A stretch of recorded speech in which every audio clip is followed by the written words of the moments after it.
when you reflect on the weekend, obviously difficult circumstances because the manager was on compassionate leave, but to get a clean sheet, to beat one of the teams in real contention for promotion, that must have been such a lift for you all. Yeah, well, we've had a good month so far. I think we're 3 wins now out of 4 in the league. So obviously on Saturday it was had a bit more on it for us and for the gaffer and that. But hopefully put a little bit of a smile on his face in a bad situation. How does it make you feel when you do get a clean sheet as a goalkeeper against a top club who would have tested you to the limits? It's good feeling. To be fair, it's good feeling having a clean sheet in any game if you have a lot to do or not a lot to do. And obviously away at Crewe, they're having a good season. They're second, I think, in the league. So, but more importantly, it was about getting a result. That's all I care about. You've mentioned the results since the turn of the year. Do you feel like you're really hitting the groove now as a team?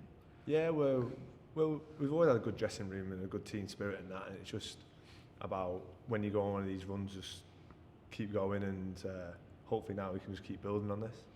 One of the standout performances, I think, from the weekend was Ben Ward's debut for the club after he joined in this window.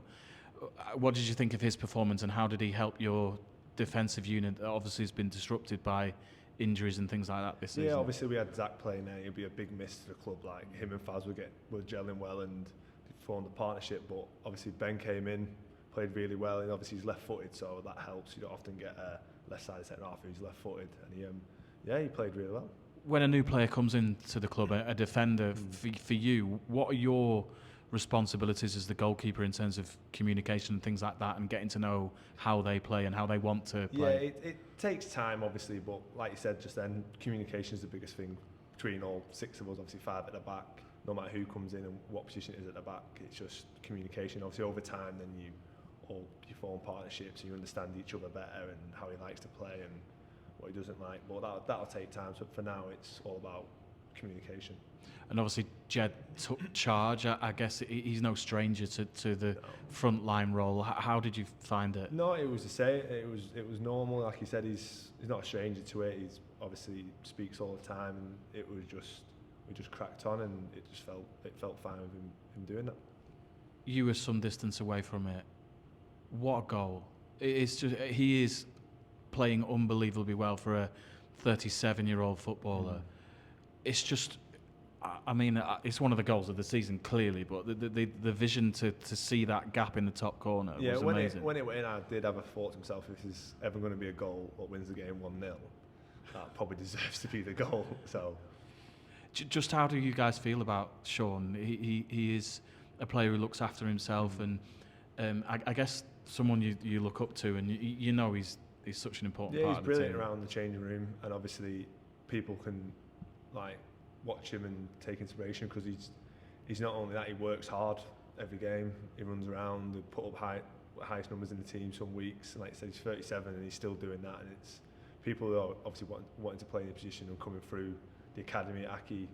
Hopefully we'll look at him and be like, that's what I want to be like. Obviously Stanley have spent most of the season in the bottom reaches of the table. Now you're 7 points clear.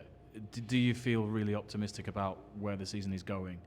You could say so, but at the moment we're just focusing on ourselves game by game. Obviously, coming up to February and March, we've got a lot of games in hand due to the FA Cup and stuff like that. So we just take game by game and see where we are come end of March, and then we can think about that. You beat Crewe off the back of the experience of playing Liverpool in the FA Cup. Now you're a couple of weeks on. How do you reflect on that, and what did it do for the group? I think it was more the fact that the gaffer touched on it, and Jed, after the game, the first 30 minutes we played really well. We kept him at bay and that, so it was more like taking the positives from that game, which really helped us say, listen, for 30 minutes of that game there's nothing in it. You're playing probably arguably the best team in the world at the moment, so it was more the fact that we took positives from it, and obviously at the time it was a great experience and a great opportunity and all that sort of stuff, but probably the first 30 minutes, and we take that on the rest of the season. And confidence as well, I guess, it gives you a lift.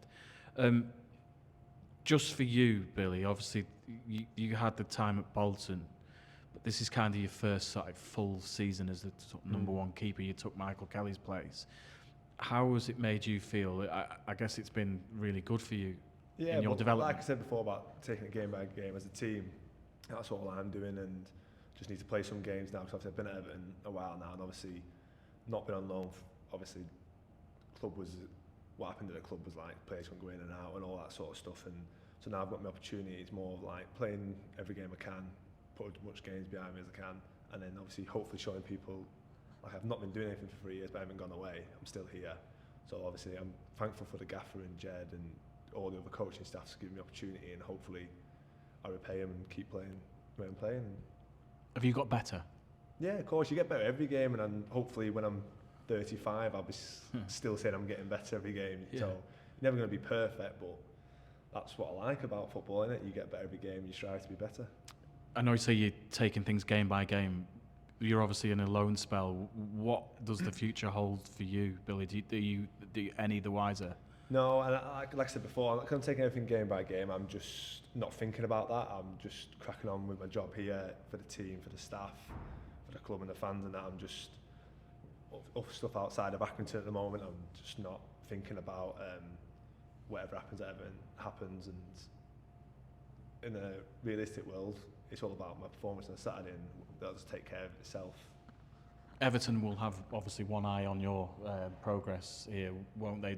How often do you speak to them? I guess that they have a loan manager, don't they, that looks after you? Well, I speak more to the goalkeeper coaches. Obviously, what happened at Everton was Sean Dyche, and his goalkeeper coach at the time was Billy Mercer. He spoke to me every week.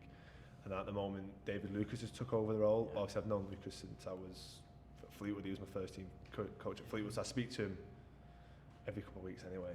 So now it's just be the same. He'll just always phone me, text me, or whatever. So I'm always in contact with him. Always watching. And that's a good thing, isn't it? Someone you know at the club, your parent club. I guess a lot of young goalkeepers don't necessarily have that sort of protocol. Yeah, and it's also like, even obviously I never knew Billy before he came in at Everton, but the Everton staff who have had the keeper coaches wise, they've always been really good, and obviously it shows even more now I've been here. They're always in contact, they're always watching the games and stuff like that. So like I said, it just stands me in good stead, and all I've got to do now is just concentrate on playing here and doing the best I can on a Saturday or Tuesday, whatever that is. Is Jordan Pickford a source of inspiration for you? He had a really successful loan spell at Preston North End before he hit the limelight, played for England. That obviously put him in good stead. So how much do you look up to him? Yeah, loans are massive. Like you said, if you take Jordan as an example, I think he had like 6 or 7 loans, bouncing outside of clubs, and that set him in good stead. Look at him now, what he's doing now, and like as a keeper, you've got to go. I think you've got to go and do that. Got to play as many games as you can when you're younger in different leagues. So you just find out like what you're about, basically. So with him, his career is obviously the way every keeper wants it to go. He wants to go on loan 5 or 6 times, get loads of games in your belt, and end up playing in the Premier League, or hopefully England's #1. So yeah, I do take inspiration from him, and obviously over the last 3 years training with him every day, it's I've learned a lot. Even though I've not played a lot, I've learned a lot. Do the traditional view, I guess, is that goalkeepers develop and become the best of themselves later in their careers, perhaps more than outfield players. Do you feel that? Yeah, you can see that by like how long you can play for. And obviously, more of that is taken in by how you like look after yourself. But yeah, I think if you do look at it properly, maybe like your peak as a goalkeeper is a bit later than an outfield player, but that'll just be to do with running and different things you got to do on a match day.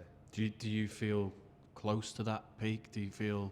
No. How do you feel? I hopefully I'll never feel like I'm at my best. I hope I'm always learning, and obviously people can say outside of football, he was his best when he was 28 or 29. I won't ever think about that. I'll just carry on playing and every day strive to be better. You've got a home game coming up on Tuesday. How do you feel about playing in this stadium with those fans behind you, particularly when you stood in front of the Clayton end here? Yeah, it's been really good. I've really enjoyed it. To be fair, the loud all game, the drum and all that, and they've been behind us all season. Obviously, we've had some tough times, some good times. So hopefully tomorrow, I'm guessing it won't be no different. It'll be full behind that goal, and it'll be loud again.